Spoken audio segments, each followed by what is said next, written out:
Learning একাডেমিতে সবাইকে স্বাগত। আজকে দেখো ক্লাস 5-এর ইংলিশে যে রায় মার্টিন বই রয়েছে তার 166 পেজে যে এক্সারসাইজগুলো রয়েছে সেগুলো নিয়ে আজকে আলোচনা হবে। আজকে কোন স্কুল দেখো, জেনকিন্স স্কুল, কোচবিহার। তার এক্সারসাইজগুলো দেখো।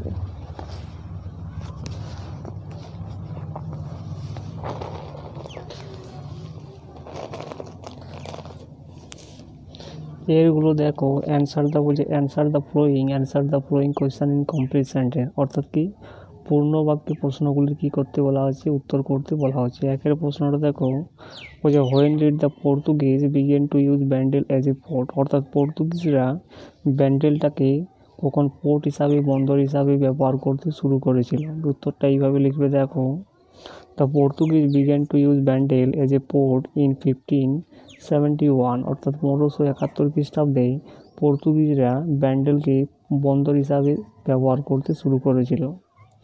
এরপরে দুইয়েরটা দেখো,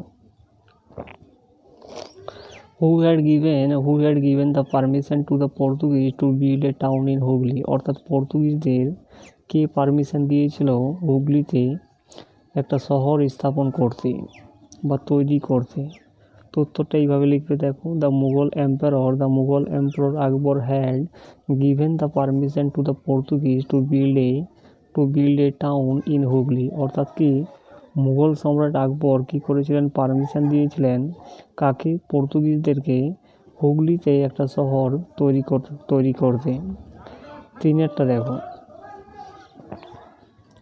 whom did the Portuguese call to build a church at Bandel, অর্থাৎ কি পর্তুগিজ কাকে কল, অর্থাৎ কাকে ডেকেছিলেন to build a church at Bandel, অর্থাৎ কি একটা ব্যান্ডেলে একটা চার্চ তৈরি করতে পর্তুগিজরা কাকে ডাক দিয়েছিলেন। উত্তরটা এইভাবে লিখবে দেখো, the Portuguese call Augustinian monk to build a church at Bandel, অর্থাৎ কি পর্তুগিজরা কী করেছিলেন, অগাস্টিয়ান মঙ্কদেরকে ডেকেছিলেন ব্যান্ডেল একটা চার্চ তৈরি করতে। চারেরটা দেখো, who explain to the girls about the origin of Bandel church, অর্থাৎ কি ব্যাখ্যা করেছিলেন ব্যান্ডেল চার্চের অরিজিন সম্পর্কে, অর্থাৎ কি বলেছিলেন ওই মেয়েদেরকে ব্যান্ডেল চার্চের অরিজিন সম্পর্কে। তো উত্তরটা এইভাবে লিখবে দেখো, the teacher explain to the girls about the origin of Bandel church, অর্থাৎ শিক্ষকটাই কিন্তু ব্যাখ্যা করেছিলেন মেয়েদেরকে ওই ব্যান্ডেল চার্চের অরিজিন সম্পর্কে। বিয়েরটা দেখো, write T for true and F for false statement, অর্থাৎ কি ট্রু জায়গায় টি লিখতে বলা আছে এবং ফলসের জায়গায় অ্যাপ লিখতে বলা হচ্ছে। একটা দেখো, the teacher explain to the girls about the history of Bandel fort, অর্থাৎ কি শিক্ষকটা ব্যাখ্যা করেছিলেন মেয়েদেরকে কি সম্পর্কে, ব্যান্ডেল ফোর্টের ইতিহাস সম্পর্কে। তো এটা অবশ্যই ট্রু হবে। দুইয়েরটা দেখো, the Portuguese did not get permission to live in Hooghly, অর্থাৎ পর্তুগিজরা পারমিশন দিয়েছিল না হুগলিতে বসবাস করার জন্য। তো এটা অবশ্যই ফলস হবে। এবং তিনটা দেখো, Akbar was an emperor who ruled in the Mughal dynasty, এটা ট্রু হবে, যেহেতু আকবর মুঘল সম্রাটের আকবর ছিলেন এবং সে মুঘল সাম্রাজ্য কী করেছিলেন, শাসন করেছিলেন। তো এটা অবশ্যই কী হয়ে যাবে, ট্রু হয়ে যাবে। এরপর সিয়েরগুলো দেখো, match column A and column B, অর্থাৎ কি কলাম এ এবং কলাম বি এর সঙ্গে ম্যাচ করতে বলা আছে। ক্লিয়ারটা কী হয়ে যাবে, ক্লিয়ারটা হয়ে যাবে এক্সপ্লেন, ক্লিয়ারটা হয়ে যাবে কি এখানে ডিসক্রাইব যে দেওয়া আছে, ডিসক্রাইবটা হয়ে যাবে এক্সপ্লেন, এবং ক্লিয়ারটা কী হয়ে যাবে, ক্লিয়ারটা হয়ে যাবে আনঅবস্ট্রাক্টেড, এবং প্যাসেন্টলিটা কী হবে, উইদাউট হারি। এইটা হবে 3 নাম্বার। তারপরে গ্রামারগুলো দেখো, grammar and vocabulary fill in the blanks with suitable preposition given in the box, অর্থাৎ বক্সে দেওয়া প্রিপোজিশনগুলো নিয়ে তোমাকে এই ব্ল্যাঙ্কগুলোকে ফিল করতে বলা হচ্ছে। একটা দেখো, I have a plan to visit Bengaluru during the Durga Puja, অর্থাৎ আমার একটা প্ল্যান আছে বেঙ্গালুরুতে পরিদর্শন করার জন্য, কখন, ডিউরিং দ্য দুর্গা পূজা,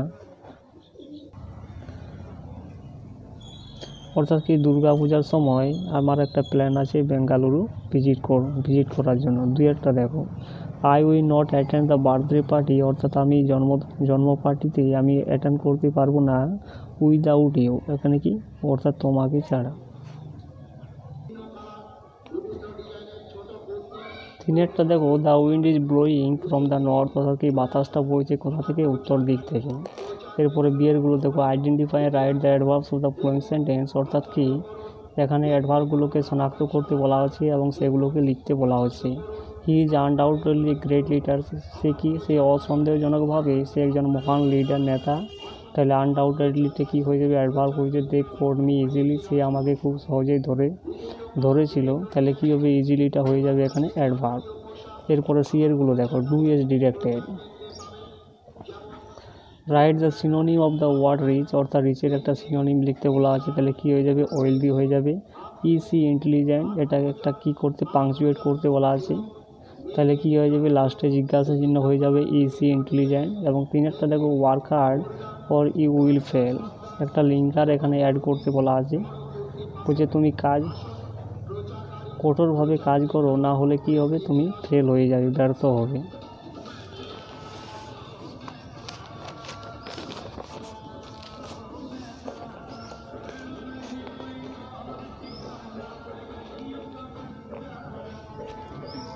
এরপরে দেখো, write a paragraph about your favourite festival using the following point, অর্থাৎ ফেভারিট ফেস্টিভ্যাল নিয়ে তোমাকে একটা প্যারাগ্রাফ রাইটিং লিখতে বলা আছে।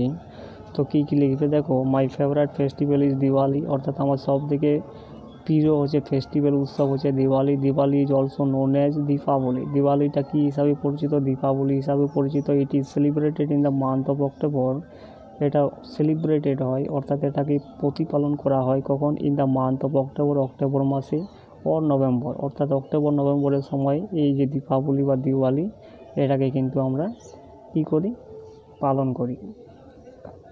Diwali is the festival of light, Diwali একটা লাইটের festival. Will light diyas, lamps, candles in our homes, আমরা কী করি, দিয়াস জ্বালাই, ল্যাম্পস জ্বালাই, ক্যান্ডেল জ্বালাই আমাদের বাড়িতে। All the streets of markets are decorated with light, এবং সমস্ত রাস্তার ধারে, সমস্ত রাস্তাগুলো, দোকানগুলো এবং বাজারগুলো কী হয়ে থাকে, লাইট দ্বারা সুসজ্জিত হয়ে থাকে। 5 days অফ দিওয়ালি স্টার্টস, অর্থাৎ দিওয়ালি যে 5 দিন সেটা শুরু হয় ফ্রম ধনতেরাস টু ভাইদুজ, অর্থাৎ কি এই যে 5 দিন স্টার্ট হয় ধনতেরাস থেকে, এই যে ভাইদুজ পর্যন্ত কিন্তু এই 5 দিন চলে। We all buy new clothes and wear on the day of this auspicious festival, অর্থাৎ কি উই মানে আমরা সমস্তরাই কিনি কি, নিউ ক্লোথ, নতুন নতুন জামা কাপড় কিনি, অ্যান্ড ওয়ের এবং পরিধান করি, on the day of this auspicious festival, অর্থাৎ এই যে অসপিসিয়াস ফেস্টিভ্যালের এই দিনে কী করি, আমরা নতুন নতুন পোশাক কিনে থাকি এবং সেগুলোকে পরিধান করি।